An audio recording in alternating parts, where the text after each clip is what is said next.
Welcome to the Goddesses of Social Work podcast, hosted by Renita Ray Davis, licensed clinical social worker, board-approved social work clinical supervisor, and facilitator of the Goddesses of Social Work supervision community.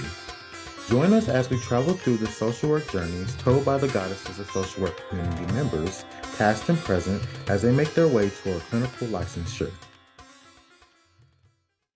Hello, everyone, and welcome to the Goddesses of Social Work podcast, where we celebrate the stories, wisdom, and leadership of social workers who are making a difference in our communities every single day. I have to tell you all, it feels really good to be back. It's been a little while since I've sat behind this microphone, and I couldn't think of a better conversation to return to than the one we're about to have today. Whether you're listening on your drive to work, taking a walk, or winding down after a long day of serving others, thank you for spending this time with us. Today, I have the pleasure of welcoming Dr. Andre Stokes. Dr. Stokes, thank you so much for joining us today.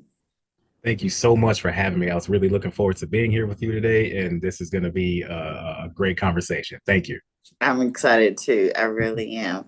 Before we dive in, Dr. Stokes, for those who may be meeting you for the first time, we'd love to hear you introduce yourself in whatever way feels most authentic. Tell us a little bit about who you are. Sure. Thank you. Again, good. Hello, everybody. Dr. Andre Stokes. I am a Buffalo native, born and raised in Buffalo, New York. I've been in the field of social work, human services, and family services for about 19 years now, journeying through a lot of different types of positions within the field, going into, case management and working with folks with intellectual disabilities and addiction and mental health and so forth. Within that journey, I've been able to have the privilege of getting through a couple of different universities where I've been able to kind of elevate my education, and getting an associate's in liberal arts from Erie Community College. Was able to get my bachelor's in human and community services from Empire State University, my master's in social work from the University of Buffalo, and my doctorate in education from St. John Fisher University. And I'm also a credentialed alcohol and substance abuse counselor as well. So being able to put all of those things together has been a nice journey, and I'm happy to have been able to use those things to be here with you today. We are too. And you know what? One of the things you didn't say that I want to make sure gets noted is, and thank you for sending me your bio earlier this week. But one of my favorite things that I highlighted about your bio was that Dr. Stokes' research on the mental health of Black individuals with incarcerated relatives has been reviewed and cited internationally. Yes. We're going to get into that in just a little bit, but Okay. Dr. Stokes, we're going to call you by your old name, right? But then two, we want to make sure people, know that your work has been cited internationally and that you're Yes. not just a pretty face. You're I pretty appreciate that. brilliant as well. You're pretty I appreciate brilliant that. as well. You know what I hear, three different degrees, fourth with a credential in substance abuse and alcoholism, right? Yes. But right there in the middle sits social work. And so I'm Social. always curious, like, that's the whole reason I started the podcast. Is like, why social work? Why did you get into social work? What led you to a master's degree in social work? And you can start from the beginning, like Sure. all the way from childhood if you want to. Yeah. Sure. No, I'd love to. So yeah, that's one of my favorite parts of the journey, getting into social work. So years ago, before getting into the field of human services, I worked a lot of odd jobs, being 19, 20, early 20s and so forth. Worked a lot of odd jobs doing things like construction and just tried the restaurant thing and so forth. And I felt as though the work that I was doing in that period wasn't very meaningful. And I felt as though I had something to offer, something more to offer to a 40-hour work week. So I was able to get into an organization within Buffalo that provides services for individuals with autism and other intellectual disabilities. So I worked in that field for a little while as a direct care professional, a direct service professional. So working in the group homes and being able to work with the families and meet the families and kind of coordinate different outings and things like that. And it felt meaningful, right? It felt like I was doing something that meant something. Not saying that construction and other things don't mean anything, but this had more of a soulful feeling for me. So I had taken that experience and moved into case management, where I was able to kind of do some more things that were a little bit more administrative and kind of coordinating a lot of different services for people who had different types of needs. And I remember one day I was at a staff meeting and I realized that I wanted to do a little bit more than case management. And I had also realized that a lot of folks around me were graduating with master's degrees in social work. And I said that this might be a theme here. I'm picking up on what's in the environment. They're doing some work that I want to do, but I don't have the skill set yet to get in there.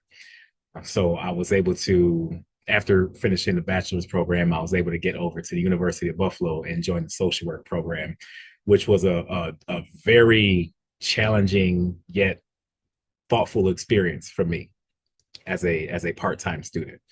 The curriculum was rigorous and it taught me a whole lot about myself. It taught me a whole lot about different types of services and how to provide those services and so forth. So, being able to go through a lot of the different classes and see a lot of different perspectives from other students who are also in the field, but in different pockets of it, it broadened my thought process, and it has shown me how diverse social work can be as far as duties and different types of jobs and so forth. And I felt as though I was at home. Although it was challenging, I still felt as though that program was built for what I wanted to do. So going through the journey of that and successfully finishing the program, huge relief, huge relief. But I was very, very proud to call myself a master social worker once I got through that part. Congratulations. We're so glad you chose our profession. You Me know too. what? There were so many things you just said. The first one of the first things, it wasn't the first, it was the third, but you said you felt like you're home. And can I tell you, I have said the exact same words. Mm-hmm. I Mm-hmm. had changed my major, my undergrad degree. That's when they used to let you do it. I don't think they let you do it this way anymore. But I had changed my major 5 times. And Oh, one of okay. my, yeah, I don't think they let you change it that often Yeah, anymore. yeah, yeah. But one of my professors, she came up to me and she said, I think you'll make a good social worker. And I didn't really know what it was. But then taking that first social work class, I was like, oh, I'm at home. And so for you to Yeah, use there we go. exactly Yep. that same language, it's like I've not ever heard anybody say it exactly the same way that I said it taking Mm-hmm. that first social work class. So I love that. But there Yeah. was two things that stuck out, and you respond to because I told you before we hit, I got ADD, and so I would just lean into It's it. all right. So whatever, It's whatever all right. sticks out for you, and what I'm about to say, you can go in whatever direction. But Sure. I love that you said that the MSW program at the University of Buffalo was thoughtful. And Thoughtful. so would love to hear more about why you chose that work because that feels very powerful to say about a program. But I also love because I used to teach social work. I feel I'm still Mhm. teaching it, but I did teach it in a university setting. I feel like I'm teaching it now through this the podcast, right? But Sure. you said that it taught you a lot about yourself. And one of the things I used to remember loving to witness with my students, and even now through supervision, is especially with the ones who, with the 2 year program or a 3 year program, they would come in the door one way and they would leave a completely different person when they were Oh man. graduating. Yeah. Just Yeah. seeing that Yep. journey of having to learn about yourself through the different Yeah. theories and modalities and the work that you're having to do that you're thinking is all about the client, but you're Right. really you're learning to do a lot of self-reflection. And so they come in, year one, class day one way, and leaving out a completely transformed person. You said it taught you a lot about yourself. So one, what you can talk about University of Buffalo having a thoughtful program, or more about that it taught you a lot about yourself, the education of the social work program. Sure, sure. Yeah. So for me, the word thoughtful comes to mind when I think about my experience at the University of Buffalo in the social work program.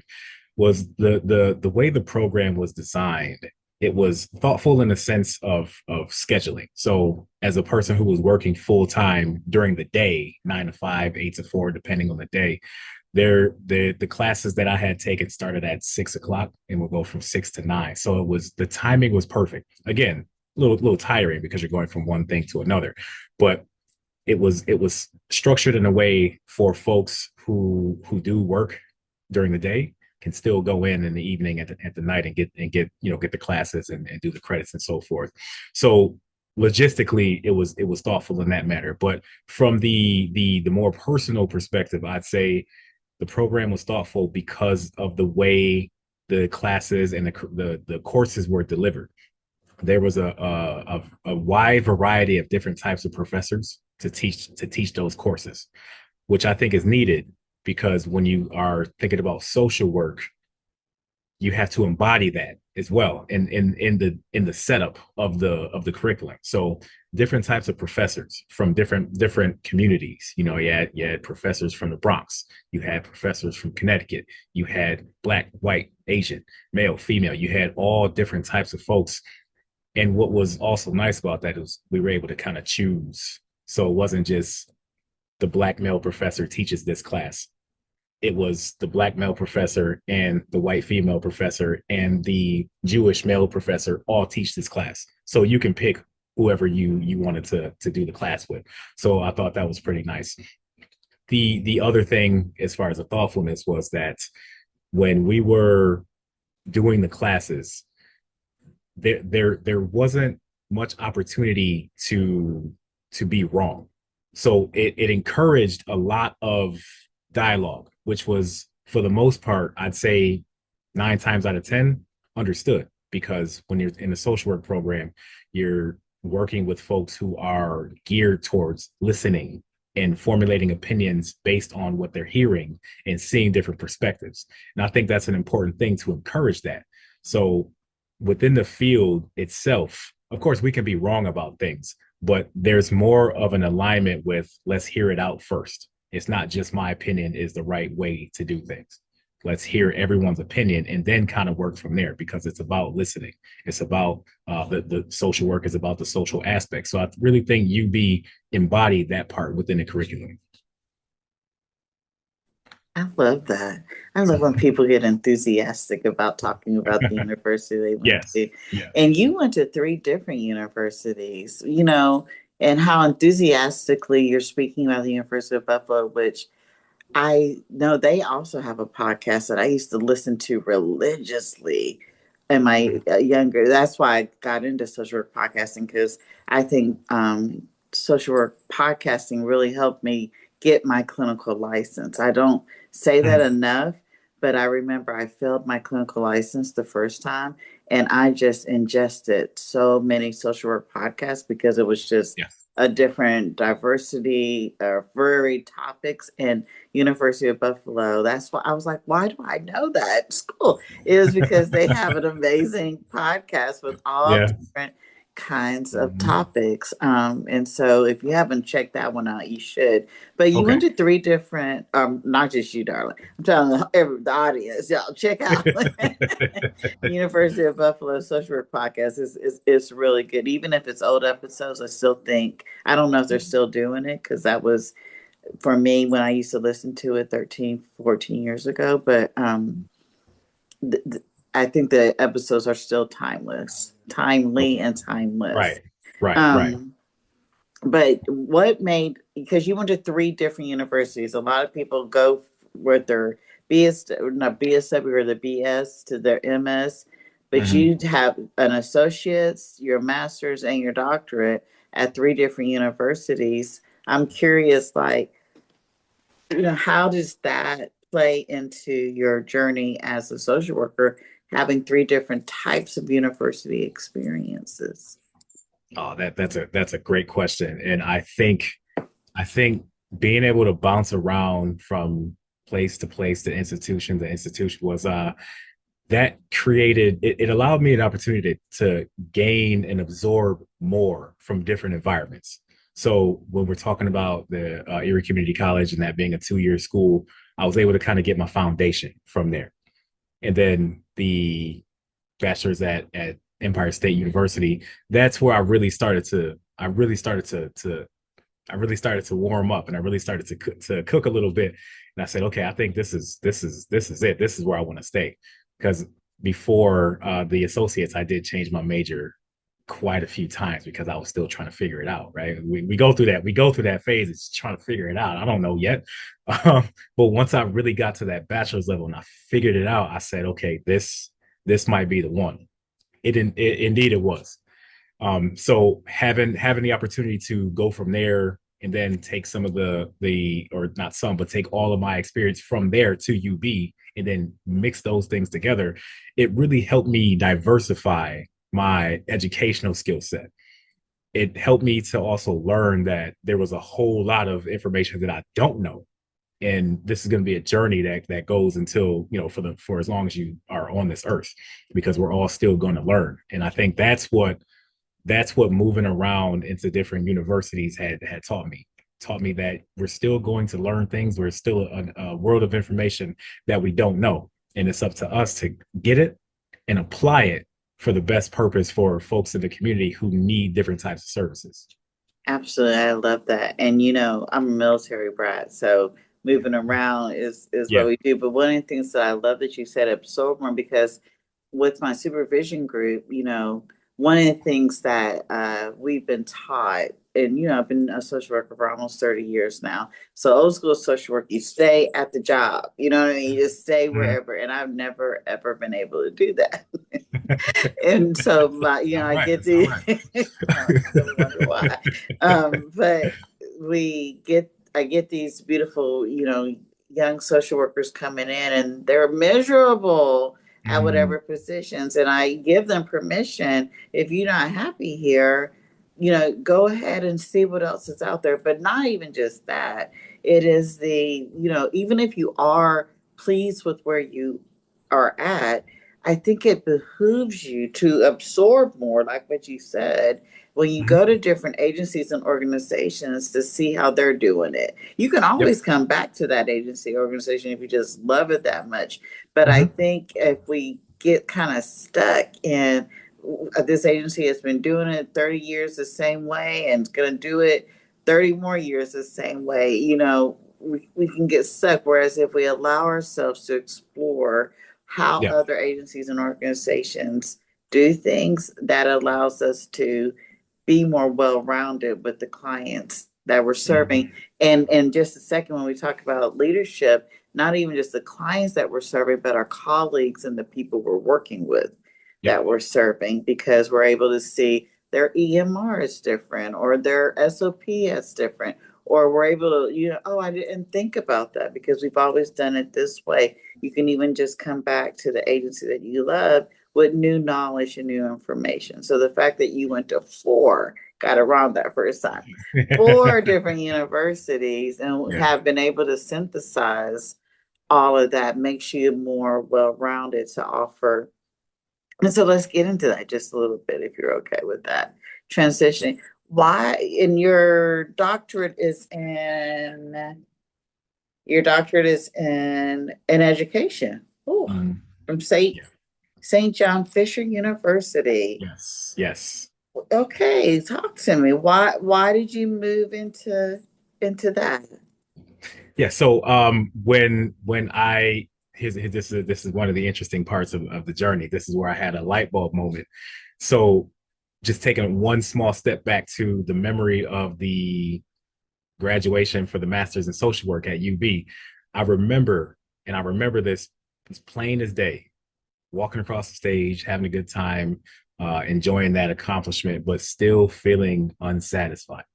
I was still I was still hungry. There was still a fire inside my chest that needed to it needed to be managed.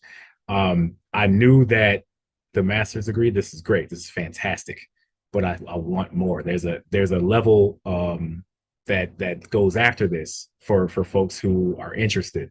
And I said, I have to keep going. And it took some time to get to the point, the mental space where I would be able to actually start looking into different programs and so forth. But I knew on graduation day that this was not enough for me. I wanted to keep going. And I kind of embodied that a little bit inside. It was quiet, and there was a lot of internal dialogue into saying I need to take it a step further. I need to go all out to the wall. And I looked into St. John Fisher University, and I saw that I heard great things about it first. And I did a few info sessions, and the process with the info sessions was smooth. I was able to go out to Rochester, which is a little over an hour away from Buffalo, and I was able to kind of look at one of the cohort classes, and I even participated in one of the activities that day, and it clicked. It clicked. I said, this is it. This is where I need to be. So I had that home feeling again, because I wasn't even a student, but I was in class working, just as part of my experience before signing up for school. And it felt natural. The faculty was great. The process was smooth. Everyone was welcoming. And I knew when you know. And about a year later, I was walking into my first official day as a student on campus. 30 something years old at the time, and nervous, like I'm 10 again, going into the fourth grade for the first day of school. I don't know who's going to be there. I don't know what the curriculum is how hard it's going to be, and so forth. And so it was a little nerve wracking, but it was good. So it was a good nervousness, and I said, this is it. So I just kind of locked in. I put my seatbelt on, and I taught myself to trust the process, and we were able to get through that program. Why education? Well, it was more so, it's a doctorate in education in executive leadership. So the executive leadership part, that was the part that I was most interested in, because as a social worker and working boots to the ground and working directly in the community for so long, I wanted a little bit more substance in the administrative part, and being able to lead organizations and being able to lead programs and manage and supervise different types of people who are supervising different types of programs. So that gave me a lot of extra strength and understanding and what it takes to lead organizations or parts of organizations and so forth. And being able to take what I've learned through that program and apply it to the current day has been monumental for me. I see an absolute change in my thought process. I'm looking at things a little bit differently, as far as budgeting, as far as onboarding, as far as the organizational reputation, and how the organization looks in different communities and so forth. So I'm very, very grateful to have had that experience with St. John Fisher University and learning how to lead from an executive perspective. I love that. And that's such a great segue into my next question. One of the things that I have noticed is that I know a lot of amazing social work clinicians. I mean, they doing the doggone thing, right? And then Mhm. because they're so good, they get promoted into leadership positions and they struggle, Yeah, and you're talking about oh budgets and man, yeah, admin and paperwork and, yeah. all of those things. And they, whether it's because they missed a right practice, or they just, you know, they just struggle. Mhm. for all the reasons, and we, you know who you are, we know who you are, Oh yeah. Oh yeah. and they struggle. But what has been your journey in going from clinician to leadership? Sure, sure. That journey I had a lot of those struggles in the first couple. I wouldn't even say first couple of months. I'd say within like the first year of transitioning from clinician to program director at the time. So I remember distinctively I met with my supervisor at the time um, for a regular weekly supervision session, and I came in just naturally, just started to speak about the clients in the program. John Doe is dealing with this, and we're going to help with that. Jane Doe is dealing with this, we're going to help with that. And she let me go for a minute, but she was letting me get that part out so that I could eventually realize that I'm not supposed to be talking about that part right now. That part is for the counselors. That part is for the peer advocates and so forth. So she looked at me and she said, "Okay, how's your budget looking?" I said, I don't know. I said, I don't know. She said, okay, so I'm gonna show this to you. You are in a transition period from counselor to leader. So it's great that you know what's going on with your people in the community. That's fantastic. But you have people for that. You need to start looking over here, the budget, the court relationship. How are we communicating with the judge for the family programs? What does all the ordering and the supplies look like? Who are your contact people in the community in the different organizations and so forth? So that was an eye-opening session for me, and it helped me to understand that, granted, you have experience in working directly with people for so long, but you can still have that and add to it by putting those administrative components to it. And that was like the start of me realizing that there's a bigger world within the field outside of just caring for our people. Dr. Stokes, this is making me think about one of the realizations I had maybe a decade or so ago, where there was this gap for me in my mind with those who did the research in social work and Mm-hmm. those who did the clinical direct face to face, and that you needed the folks who did the research just as much as you needed the people who did the Yeah. face, and those two things go together. And so what you're saying to me is like, we need people who want to do the budget. Right. We're not gonna have Yeah, payroll, you know what I mean? yeah. We need people who want to talk to the board members because they're the Mhm. ones who help keep us accountable. You need people who um, go after the grants and things of that nature. And so uh, you, uh, those belong in social work as well. It's not separate from, it's Yeah. needed Yeah. in social work as well.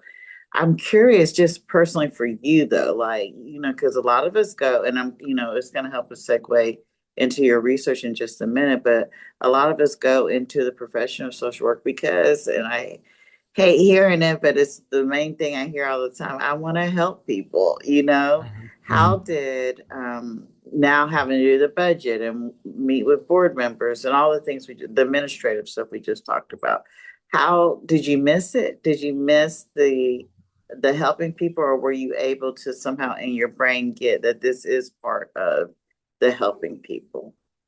Oh, absolutely. At first, as I had to take a step back from working directly with the people and then work more directly with community partners and on the business end and so forth, I did miss it. There were a few times where I sat in some meetings and I said, I wonder how John Doe is doing right now.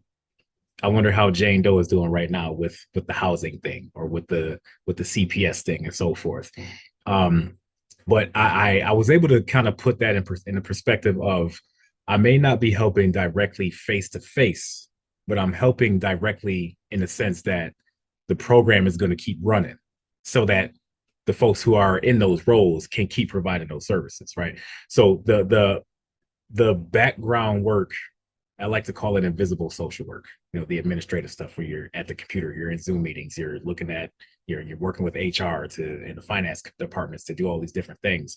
I like to call that the part of social work that a lot of folks don't see because that's not the part that is, I'll say, advertised, right? When we think about social work, we're thinking about being in the community directly with the people, but there's also the administrative end, there's the business end to that, and those are the things that allow the opportunities and the spaces for programs to actually work directly with the people.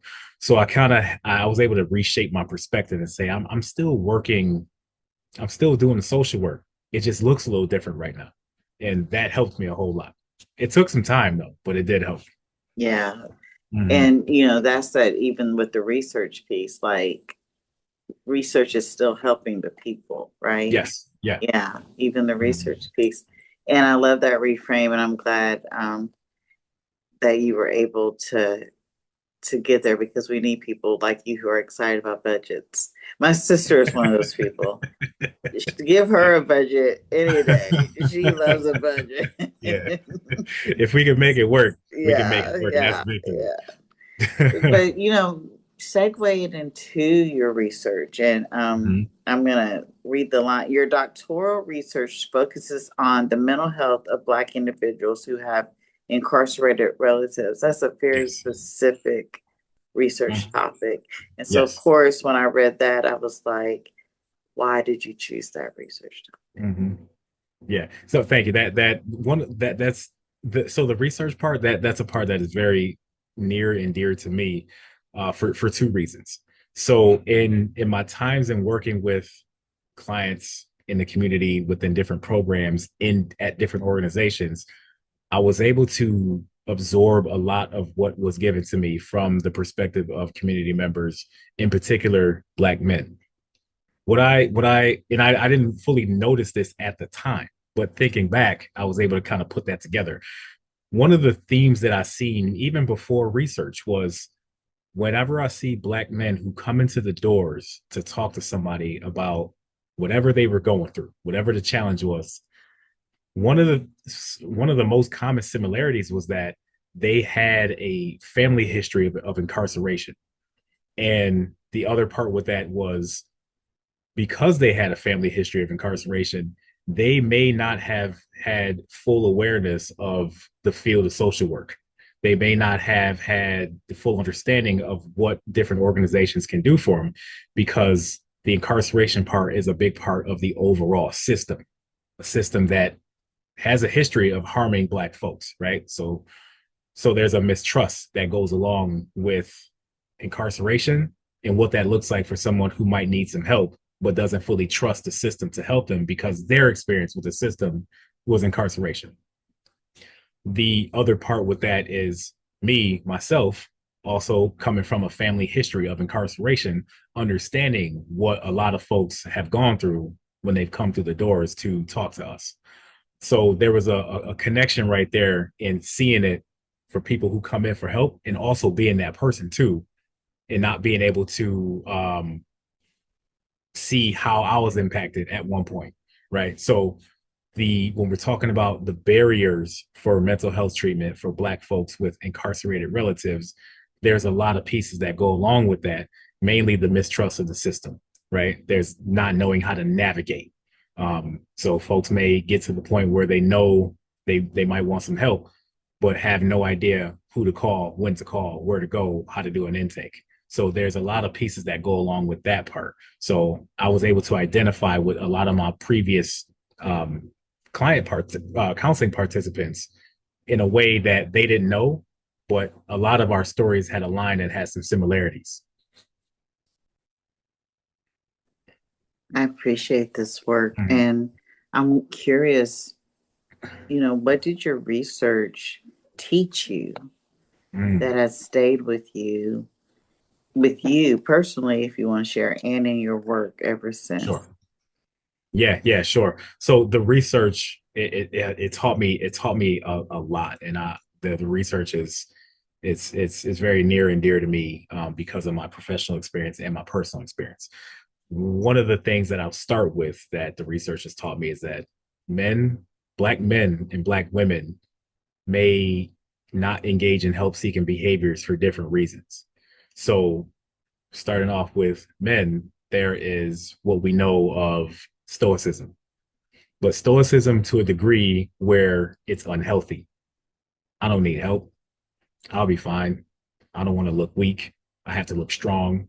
I have to look strong for my family and everything else. If they see me breaking down, they're going to break down too.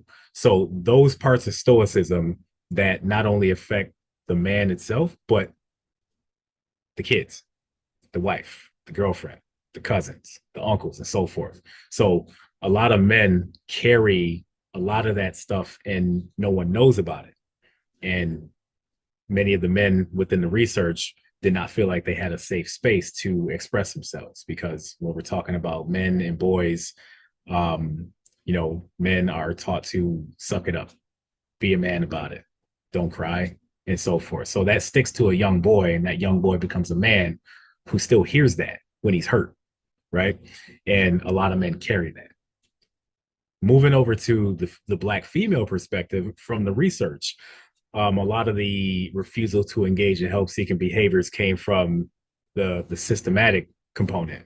So let's just say Nancy.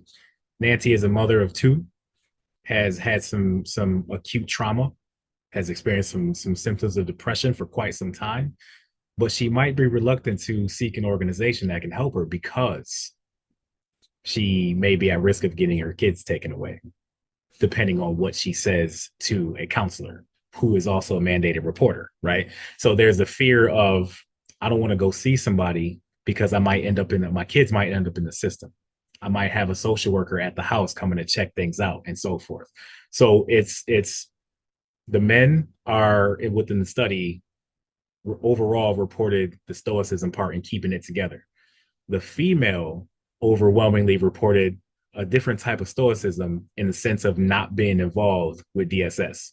So there's a lot of different components that weigh one another, and I found that to be very, very interesting.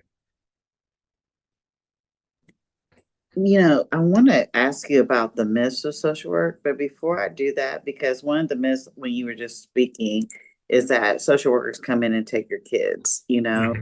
and if that's one of the things that you've heard, that becomes a belief system. But I'm not going to do Right. that first. We're going to hold on to, that for just a second. Okay. Because I want to go back up to a question that I was so curious about.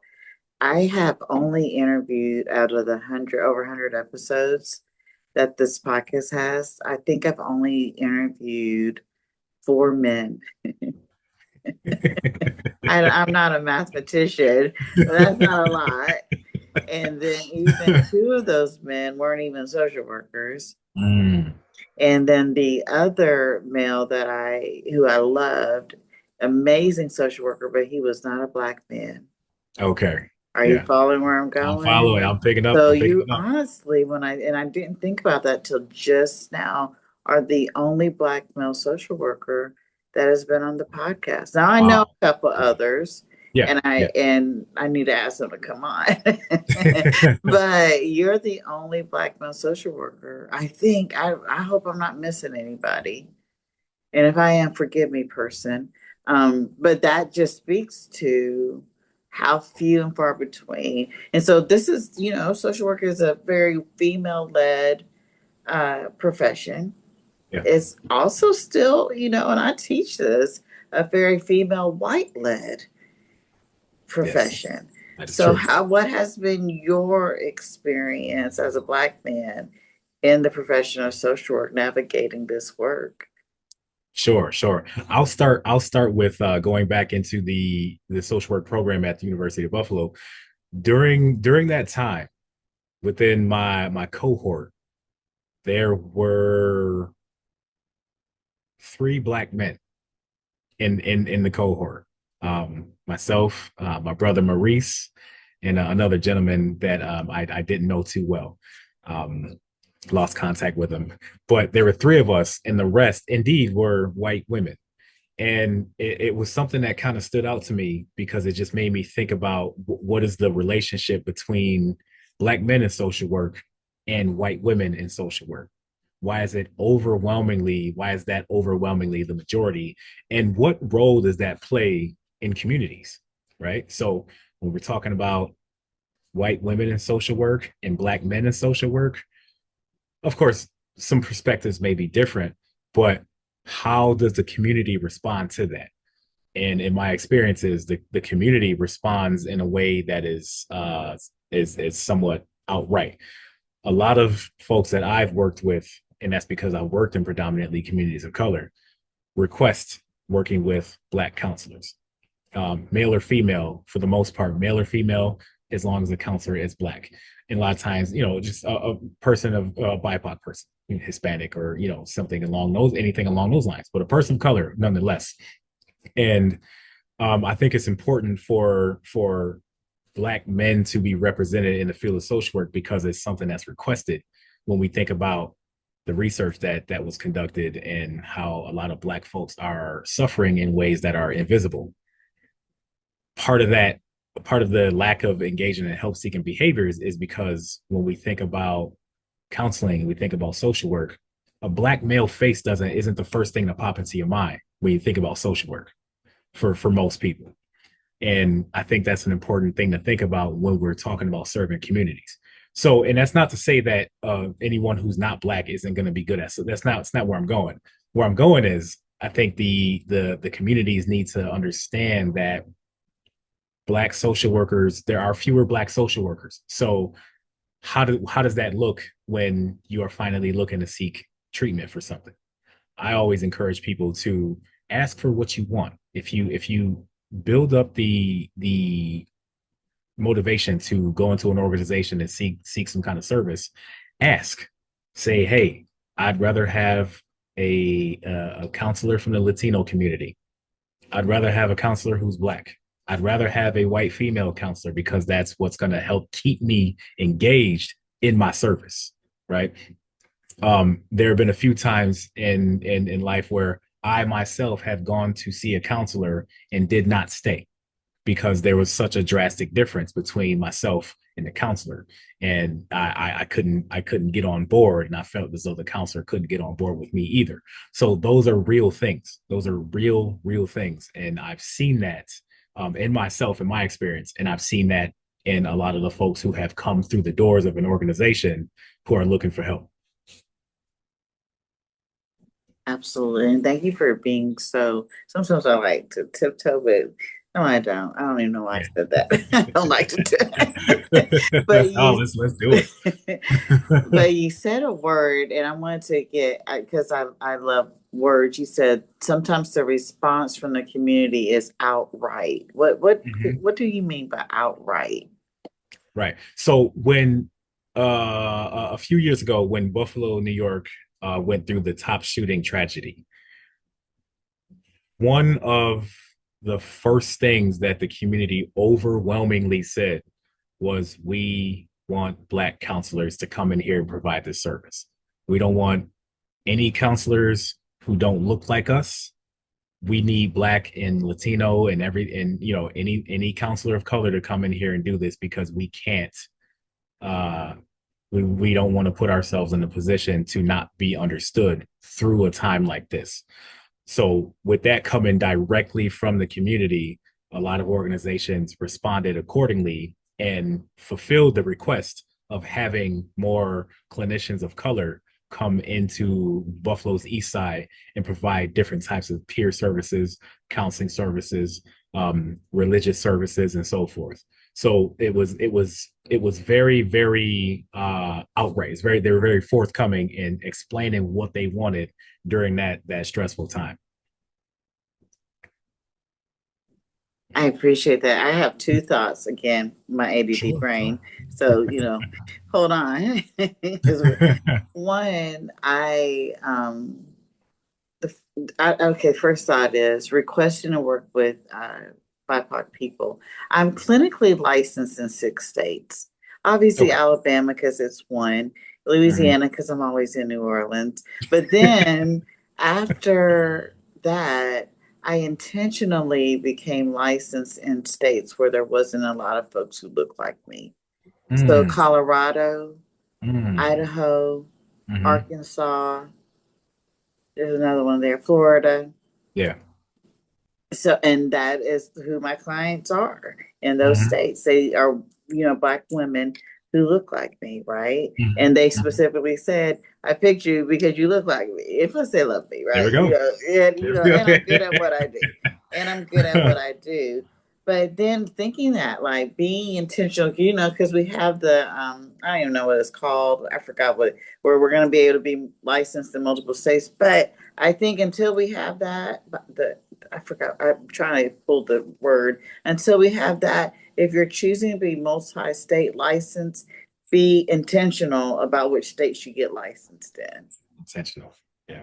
Be intentional about what states you get licensed in. That's the first thought. So then, because I am in New York a lot, just like I'm in New Orleans a lot, I Yeah. gotta look and see how to get licensed in New York.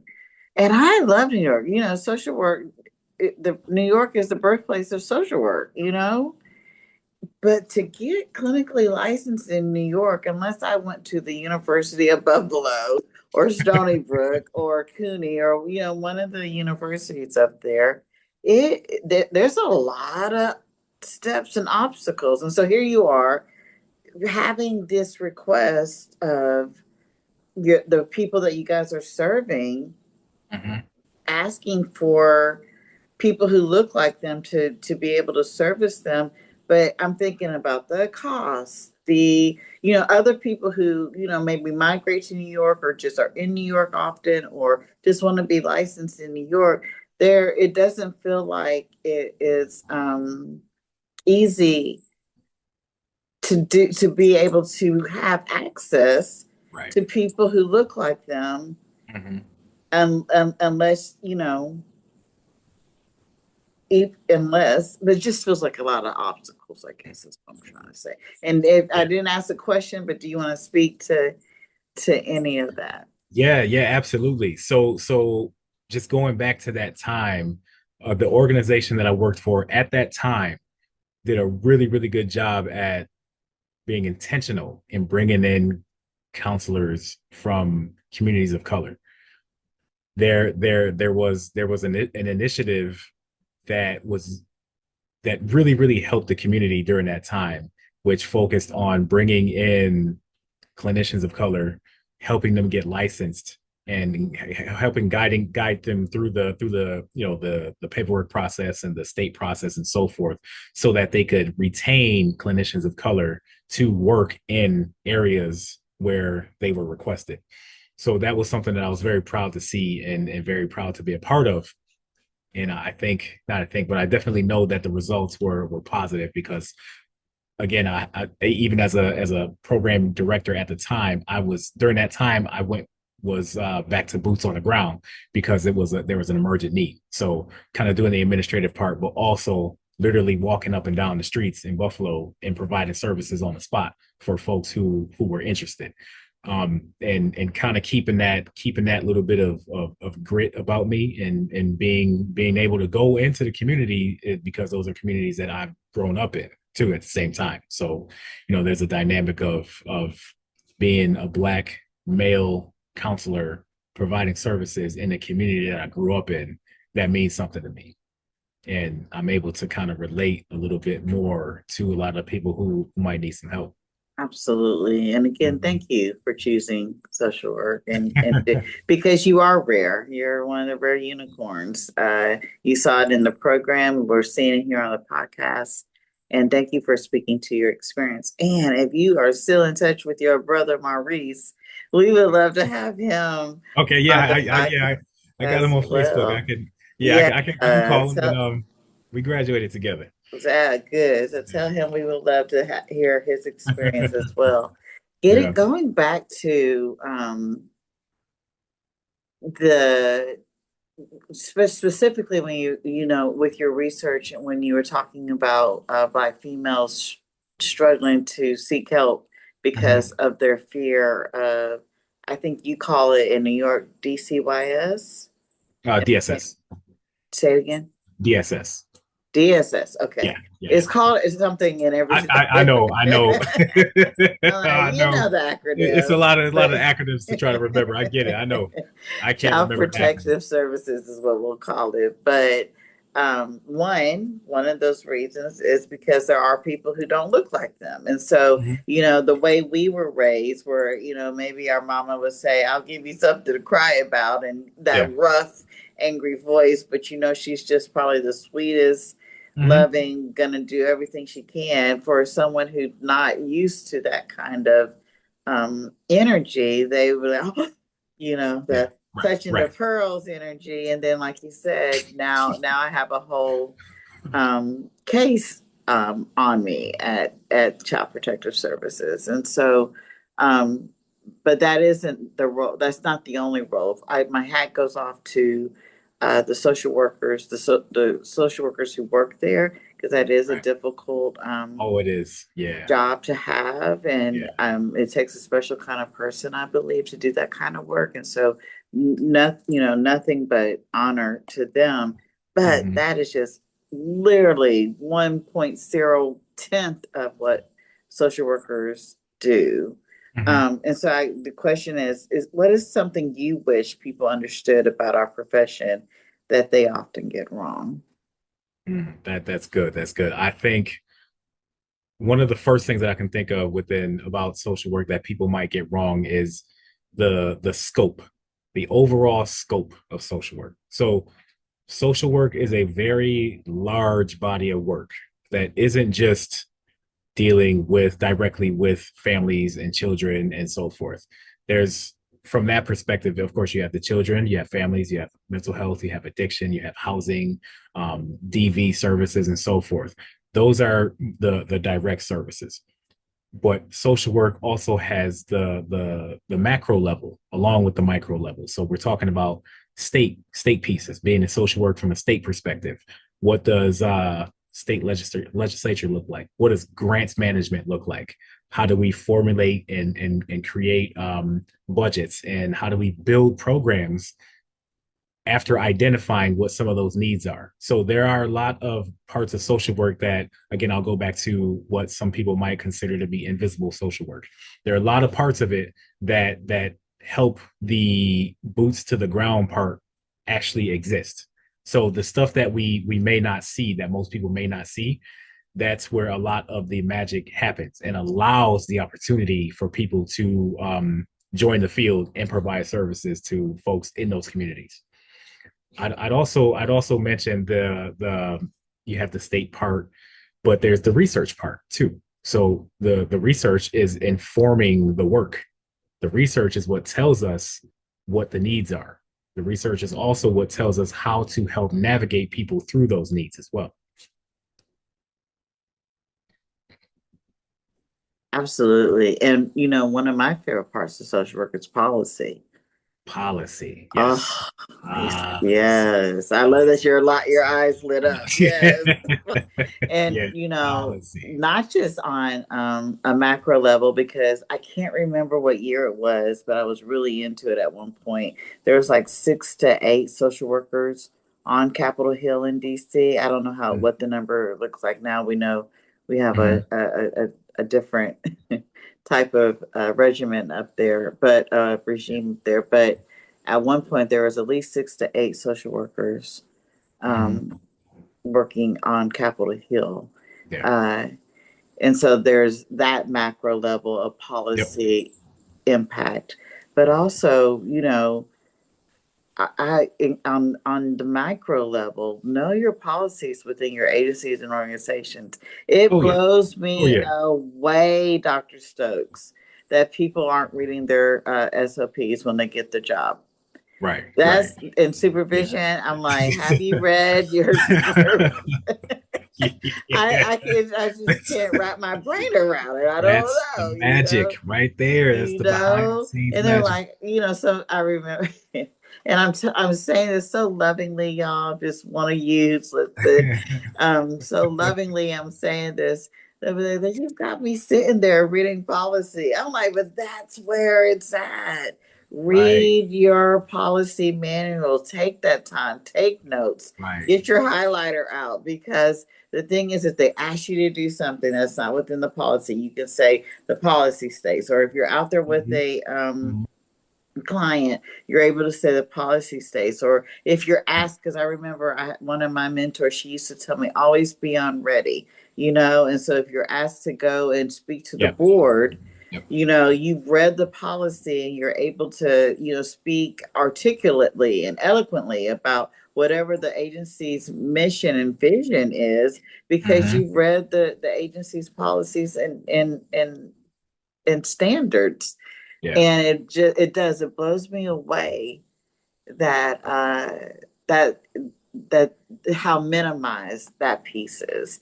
And what got me, and you can speak to your experience, what got me with that, I was in the field or the profession, and I remember it was a Great Recession, 2008, 2009, Great Yeah. Recession. Yeah. And I Definitely. wrote my grant, I wrote the grants that kept my salary going. And I've written 3 grants that year. And my grant was the first grant to go. And I didn't have a job anymore. And I was like, I need to pay attention to what Mhm. they doing at the state level and at the federal level, because you just think that this thing will keep going and going and going, but if we don't have people who are making and maintaining policies at those levels, you could lose your job.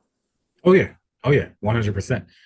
Do you want to The speak to why your eyes lit up when I Yeah. mentioned policy? Yes. Yes. My eyes lit up when we mentioned policy because policy can make or break you. The policy is solid. It's concrete. It's the foundation, and understanding the policy can make and or break an organization. But from an individual perspective, it can help you keep your job or lose your job. So understanding what your policy is and what you are not able to do compared to what you are able to do in the work in the field can really help keep you afloat and keep you employed or help you walk yourself out the door. So knowing your job outside of just what's directly in front of you is important. So what I would say is to take that policy and put that policy directly in front of you too, so that you know what's going on when someone asks you to do something, when a client asks you to do something, or a client asks you to maybe bend the rules for their benefit of whatever that looks like. You can use the policy as a shield, like Captain America's shield. Well, I can't do that because the policy states XYZ. You covered. Some people might be a little bit upset at that, but you are covering yourself. But more importantly, you're covering the agency so that other people can continue to work in that program and receive those services. So if we're breaking the policy, then that can be bigger than just one person having some being held accountable. Now, if you're breaking a policy, now we have a microscope underneath over our program, and we can open ourselves up to some problems. So that policy part is super important. It really is. It really is. And I love what you said. It's not just that you're protecting yourself, you're protecting the Mhm. agency, and then Yeah, all of a sudden yeah. it's like, who cares about the agency? But I love the additional thing that you said, so that Mhm. other people can continue to receive the services. Right. That's not just because we care about the agency, because I know Mhm. some people might have some bitterness or resentment towards the agency Sure, they work sure. for. But do we care? We say we care about the clients. And if we say we care about the clients, not breaking policy so that that agency can continue to do the work they're doing for not just that one client, but for the other 99 clients that are receiving Mhm. the service, that's what we care about, right? Right, right. Yeah. That's exactly it. Keeping things running. And that's where the executive leadership part comes in too. So I'm big on Mm. the policy and keeping our programs running and making sure they run smoothly. So I think an example of policy making or breaking is, let's just say we have a I don't know, a supervised visitation program for some families. And a family is entitled to, per the courts, is entitled to 1 hour of visitation together. And one of the parents asked for, hey, how about an extra 20 minutes? We're all right. And you give an extra 20 minutes, but on minute number 62, something happens, right? There's something happens on site or something that is reportable. Now it's, well, maybe this wouldn't have happened if we would have stuck to policy and kept that visit to an hour, right? So now we have to look at all of the other visits and how many visits are going above their time or not reaching their time limits and so forth. So those rules are incredibly important, and we have to stick to those so that we can continue to do what we do. Let me tell you something, Dr. Stokes. You speak my love language right now because let me go a step further with you, All okay? right. Because now we are not giving in to that family member who asked for additional 20 minutes. I'm thinking about the clinician because I'm a clinical supervisor. I get to supervise these Yeah. beautiful clinicians to clinical licensure. And the burnout is because Mhm. now it's 6 o'clock and I let them stay to 6:30, and now I'm not getting home till later to my own family, and I still have to do this. You know what I mean? And Right, so, to right, right. me, what I heard was yes, that could be a reportable offense if something happened, but if you stick to policy, you get off of work when you're supposed to get off of work.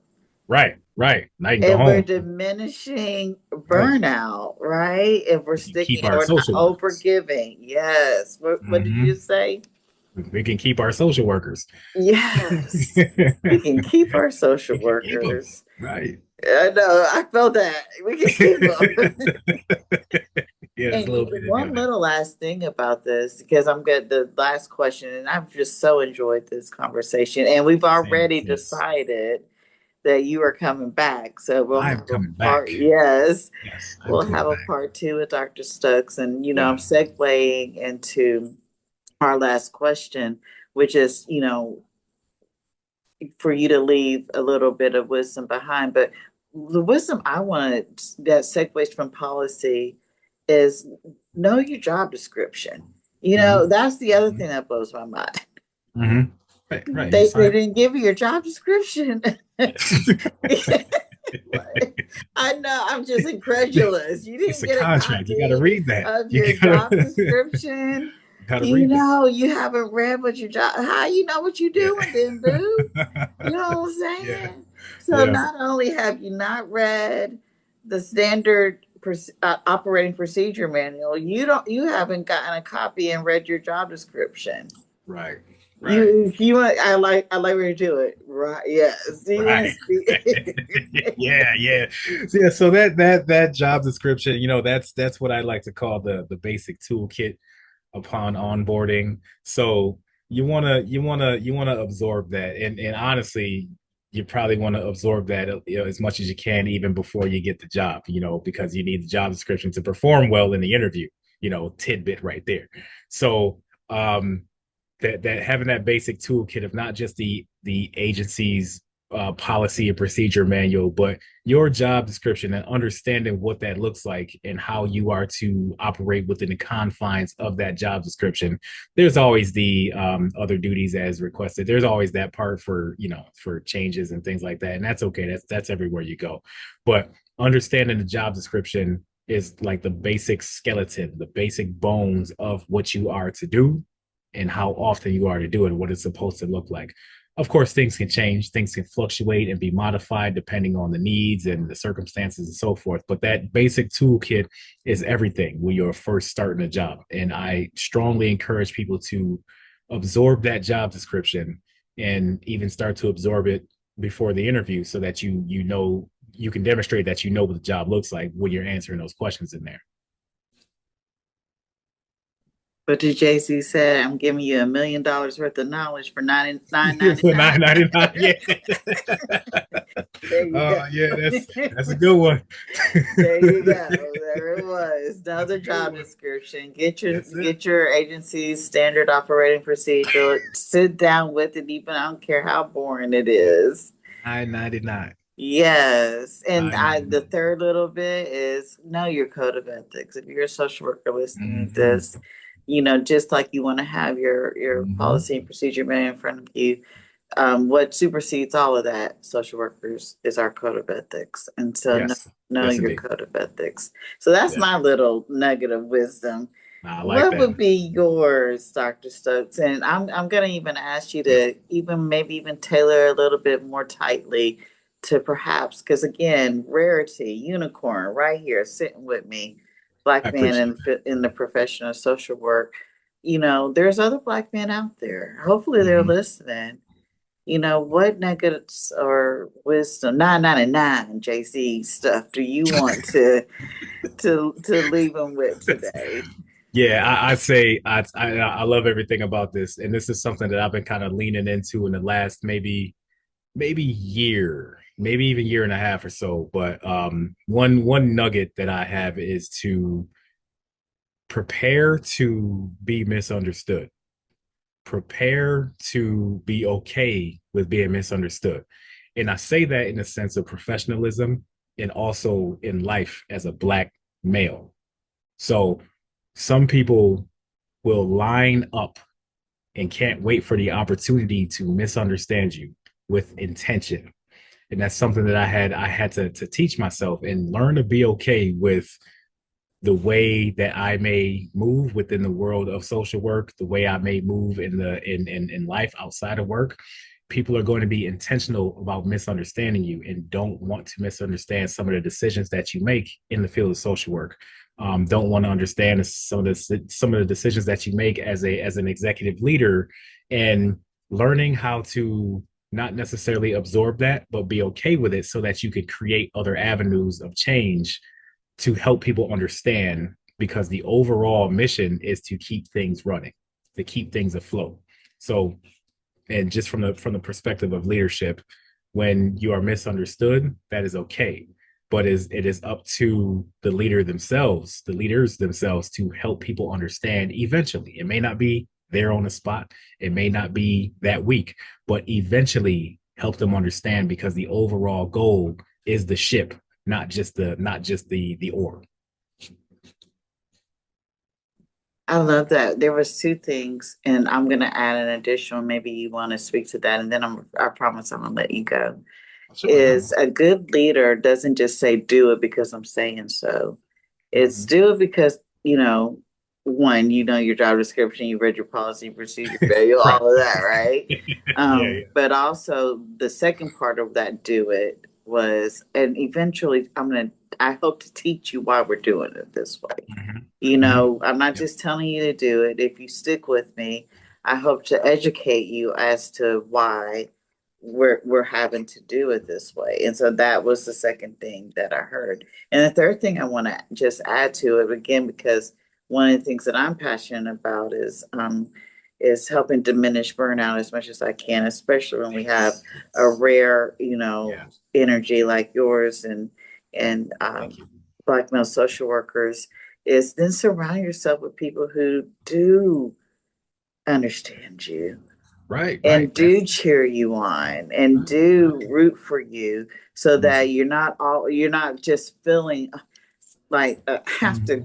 go, all the time, but Mhm. you have a soft space to land. So being Right. intentional about finding soft spaces to land, Mhm. um, so that you do know that that's only 1/10 of the world, Yeah. 90% of the rest of the world. I am Mhm. loved and protected because black Absolutely. man, I need you to know you are loved and wanted by this world. Do you hear me? I hear you. Yeah. I Do you appreciate want to that. Thank speak you. to that? Yes, absolutely. And going on, or going, just bouncing back and forth between preparing to be misunderstood as a leader, but as a black male leader, and the importance of maintaining a space of, it's okay to be misunderstood. It's okay that people might line up to misunderstand you, because you are maybe outnumbered within the field itself, or maybe your thought process is not fully absorbable because of the hive mindset that sometimes we might see in within the world. Okay, so having those spaces where we do have reprieve, we do have relief, and we do have those more cushion areas where we can kind of be able to do our work outside in different spaces, right? So we have to have a mixture. There's some things we can't escape. There's going to be people who line up to misunderstand us, right? But what we can do about that is to continue to make sure that we surround ourselves with the people who do and spend most of our time in those spaces. I love it. It's Leo season right now. And I was just thinking about the lion. I love, have you not met me? Okay. And I'm thinking about the lion, and the lion only is on the prowl, only Mhm. maybe a very, very small percentage of his life. For the most part, he's cuddled up with his cubs and Yeah, his mate and his partner and his buddies and all of that. And so sure. be Yep, the yep. lion, be the Yeah. lion, you know, that's Yeah, what I'm yeah. hearing. So, yeah. Oh, I have so enjoyed this Oh, conversation. me too. This was great. I Unexpected. No, this was exactly what I expected because as we were communicating before we got here, it was already the vibe was already there. We passed each other's vibe check immediately. Love it. I Immediate love right it. off the bat. I love it. Oh, in closing, y'all, Dr. Stokes, thank you. Thank Thank you you. for sharing not only your accomplishments, which are amazing, but Thank also your heart. I appreciate your willingness to spend this time with us and to remind us that leadership isn't simply about positions, it's about people. you. Mhm. And to everyone listening, thank you for joining us for this conversation. If today's episode encouraged you, challenged you, or made you think a little bit differently, I'd love for you to share it with another social worker. And until next time, continue caring for yourself as faithfully as you care for everyone else. I'm Renita Ray Davis, and this has been the Goddesses of Social Work podcast. Thank you for listening to today's episode of the Goddesses of Social Work podcast. We are glad you were here. If you like this episode, please come back to hear more stories of the journeys through social work, and please leave us a review on Apple or Spotify. See you next time here on the Goddesses of Social Work podcast.